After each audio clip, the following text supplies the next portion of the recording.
देश के लाखों युवा हर साल कॉम्पिटिटिव एग्जाम की तैयारियां करते हैं और अपनी इस पेशी में हम देश के इन्हीं लाखों करोड़ों युवाओं की आज बात करने वाले हैं। हुआ यह है कि कई बच्चे एसएससी यानी स्टाफ सिलेक्शन का एग्जाम देने पहुंचे, लेकिन इतनी ज्यादा अनियमितताएं थी कि परेशान हो गए। किसी ने सुना नहीं तो फिर प्रदर्शन हुआ, लेकिन प्रदर्शन होने के बाद भी जब दिल्ली चलो कॉल हुई और शिक्षक और बच्चे साथ आए, तब जो कुछ हुआ वो भी हैरान करने वाला था।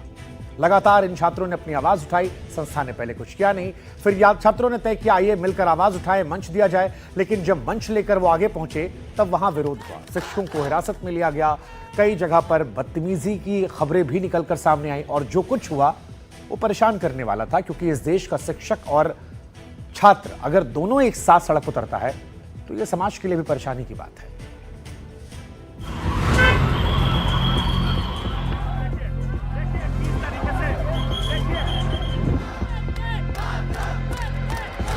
सिस्टम बेकार हो चुका है एसएससी एग्जाम्स में। आज के टाइम में फॉर्म भरने से लेके फाइनल सिलेक्शन तक दिक्कत ही दिक्कत है। 3 दिन पहले एडमिट कार्ड बहुत लोगों का आया, उसमें सेंटर नहीं दिया हुआ, ब्लैंक।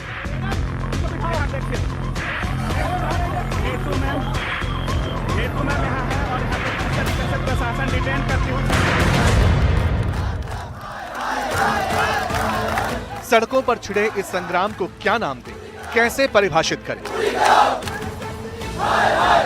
एक अदद नौकरी की ख्वाहिश पर पड़ती लाठियों की इस पीड़ा को इंसाफ के किस तराजू में तोलना?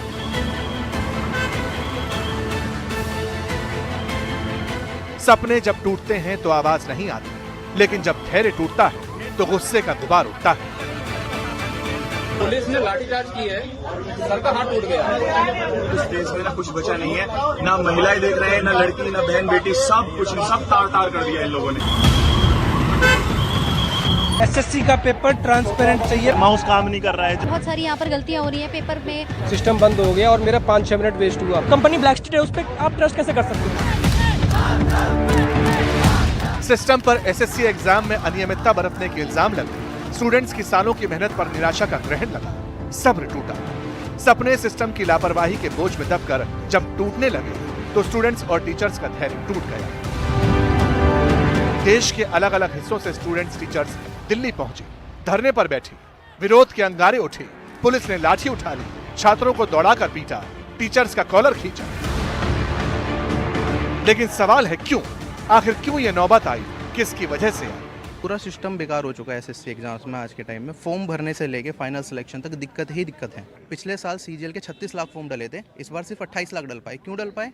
क्योंकि बायोमेट्रिक ऑथेंटिकेशन ही बच्चे नहीं करा पाए। एग्जाम कंडक्टिंग बॉडी अलग होगी, मतलब जिसकी लैब्स में होंगे वहाँ वो अलग होंगे। उसके अलावा क्वेश्चन बनाने वाली एजेंसी अलग होगी। उसके बाद सॉफ्टवेयर प्रोवाइड करने वाली एजेंसी। तीनों लेवल पे दिक्कतें हमें देखने को मिल रही हैं। एसएससी की परीक्षाओं में अनियमितताओं को लेकर छात्र लगातार दूसरे दिन आज प्रदर्शन कर रहे हैं। आप मेरे पीछे देखिए, छात्र जंतर मंतर पे यहाँ प्रोटेस्ट कर रहे हैं। इनकी मांग है कि जो एसएससी अपने एग्जाम पैटर्न में सुधार करें। एग्जाम देने के तो क्या हुआ, क्या टेक्निकल एरर था? कुछ टेक्निकल एरर था। 3 बार माउस चेंज हुआ था मेरा। मैंने अपना ऑप्शन पहले 24 सिलेक्ट करा था। मैं चेक कर रहा था कि 24 से आंसर आएगा। मुझे पता था 24 या 100 आंसर था।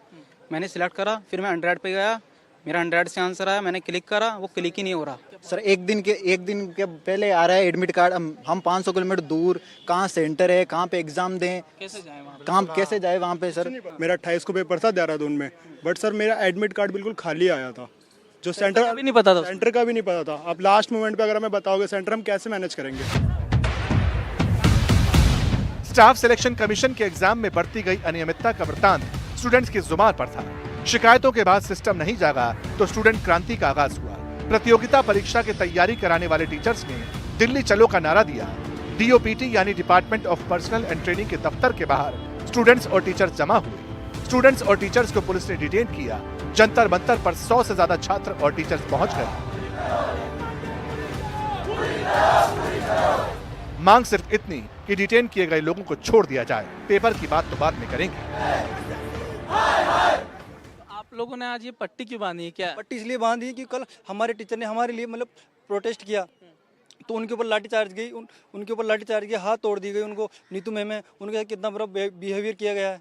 तो इन्होंने इसलिए हमने सर आज ये ब्लैक पट्टी बांध रखी है कि हम बिल्कुल चुपचाप रह के और अपना प्रोटेस्ट करेंगे। बच्चे के पास तो पैसा ही नहीं है, वो कहाँ से सीट खरीदेगा।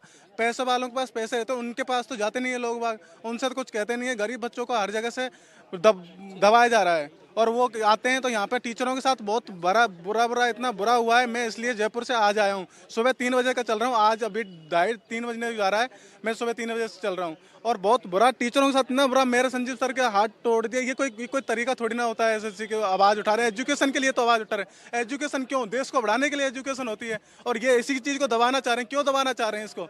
नहीं, ये इसको कोई देखता नहीं है कि ये गवर्नमेंट क्या करने के लिए है। गवर्नमेंट को देखना चाहिए ये चीज़। दरअसल एसएससी सिलेक्शन फेज 13 का एग्जाम 24 जुलाई से 1 अगस्त तक शेड्यूल था। जब छात्रों से लेकर शिक्षक तक सड़क पर उतर आए और फिर भी बात ना सुनी जाए तो समाज के तौर पर हमें जगना चाहिए और इसीलिए एनडीटीवी ने आज एसएससी के चेयरमैन से बातचीत की। मेरे सहयोगी अश्विन सिंह ने एसएससी चेयरमैन एस गोपालकृष्णन से बातचीत की। चेयरमैन साहब ने खामियों की बात मानी है, एनडीटीवी की रिपोर्ट का संज्ञान लिया है और कहा है कि जो कमियां हमने उठाई हैं, जो दिखाया है हमने, उसे दूर किया जाएगा। सुनाते हैं सर, पहला सवाल ये है कि जंतर मंतर भी प्रोटेस्ट हो रहा है, आप जानते भी होंगे, पर छात्रों को कहना है कि जो कई बार से लगातार एसएससी तैयारी तो कर रहा है, कोशिश कर रहा है, लेकिन अनियमितताएं इतनी ज़्यादा हो गई हैं कि एग्ज़ाम देना मुश्किल हो रहा है। क्या आपको एक्नॉलेज करते हैं कि कुछ इश्यूज़ थे एग्ज़ाम में या प्रोसेस में जो उसको सॉर्ट आउट कर लिया गया अभी? नहीं, ये बात कहूँगा कि कुछ इश्यूज़ थे।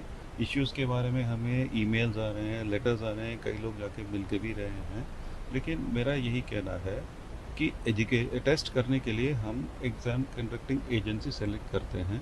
नया एजेंसी जो है अभी जुलाई 24 से अपने पहला एग्ज़ाम कर रहा है, तो पहला एग्ज़ाम होने के कारण इसको हम अंग्रेज़ी में टीचिंग प्रॉब्लम्स बोलेंगे। तो कुछ जगह सिस्टम हैंग हो रहा है, कुछ जगह सिस्टम एग्ज़ाम लेट हो रहा है और लगभग 200 जगह पे सेंटर्स पे जब एग्ज़ाम पहले दिन शुरू हुआ, 2 सेंटर्स में कुछ प्रोसीजरल लैप्सेस थी जिसके कारण हमें वहाँ कैंसिल करके उनके वहाँ के स्टूडेंट्स को दोबारा हमें शेड्यूल करना पड़ा। तो ऐसे कुछ प्रॉब्लम्स हैं जिसके बारे में हमें संज्ञान लेते हैं और उसके बारे में करेक्टिव एक्शन भी ले रहे हैं। कुछ ले चुके हैं और कुछ लेना है, ले रहे हैं। सर, एक एजेंसी जो एटिक्विटी जिसको बोला जा रहा है कि वो एग्ज़ाम करवा रही है, उसके ऊपर काफ़ी आरोप लगाए जा रहे हैं कि पहले वो ब्लैक लिस्टेड कंपनी थी, कई राज्यों में उसने एग्ज़ाम जो करवाया सही नहीं है। जो अभी एग्ज़ाम्स हो रहे हैं उसमें भी ट्रेंड प्रॉब्लम आ रहा है, दूर टेंडर, बहुत दूर सेंटर्स दिए गए हैं, टेक्निकल ग्लिचेस है, किसी का सिस्टम नहीं काम कर रहा है। इन सब को कैसे एड्रेस करते हैं सर? भाई ऐसा है, मैं किसी संस्था का नाम नहीं ले रहा हूँ, लेकिन इस एसएससी एग्ज़ाम चलाने में कम से कम 4 या 5 अलग अलग संस्थाओं का रोल है। कुछ संस्थाएं हमारे लिए क्वेश्चंस बना रहे हैं, कुछ संस्था है जो हमारे लिए एग्ज़ाम मॉनिटर करता है, कुछ संस्थाएं हमारा आईटी प्लेटफॉर्म चलाता है और उनमें से एक एंटिटी है जिसका नाम आपने अभी लिया जो एग्ज़ाम कंडक्टिंग एजेंसी है। तो वो ट्रांसपेरेंट टेंडर प्रोसेस के हिसाब से ही पिछला एजेंसी सेलेक्ट हुआ, 5 साल के बाद दोबारा टेंडर हुआ, अब दूसरा एजेंसी सेलेक्ट हुआ, अब वो अभी काम शुरू किए हैं। तो अभी मेरा तो यही डिफेंस में तो मैं नहीं कहूँगा, अभी शुरू हो रहा है। तो पहले एग्ज़ाम के लिए इधर उधर सेंटर्स के कमी के कारण लोगों को थोड़ा दूर जाना पड़ा, लेकिन इसका भी उनको पेनल्टी होगा और हर एग्ज़ाम में इसको कम करेंगे जब ज़्यादा सेंटर मिलेंगे, बढ़ेंगे। मैक्सिमम हमारा प्रयास है कि किसी भी कैंडिडेट को 200-300 किलोमीटर से दूर नहीं भेजें।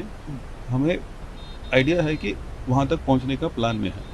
सर, जैसा और भी बच्चों ने कंप्लेन किया था सर कि सिस्टम ब्लैंक हो जाना, सर्वर स्लो चलना, अचानक से बहुत मिसबिहेव था नई एजेंसी का लोगों को। उनका कहना था कि ऐसी एजेंसी को क्यों काम दिया गया जिसके पास इतना बड़ा एक्सपीरियंस ना हो, क्योंकि अभी आपको तो सीजीएल का करवाना जहाँ पे 35 लाख बच्चे बैठते हैं, अभी ये कम बच्चे बैठे थे, कैसे होगा आगे? यार, एजेंसी का सिलेक्शन जो है एक ट्रांसपेरेंट टेंडर प्रोसेस पे है, जहाँ वेटेज अपने टेक्निकल स्किल के लिए भी होता है और फाइनेंशियल बिड के लिए होता है। दोनों को मेजर करके QCBS बोलते हैं इसको, ठीक है। अब अगर आप बड़े संस्था हैं, कई एग्ज़ाम किया है तो आपको ज़्यादा नंबर मिलेगा, आपका एक्सपीरियंस कम है तो कम नंबर मिलेगा, लेकिन ये मेन नहीं है।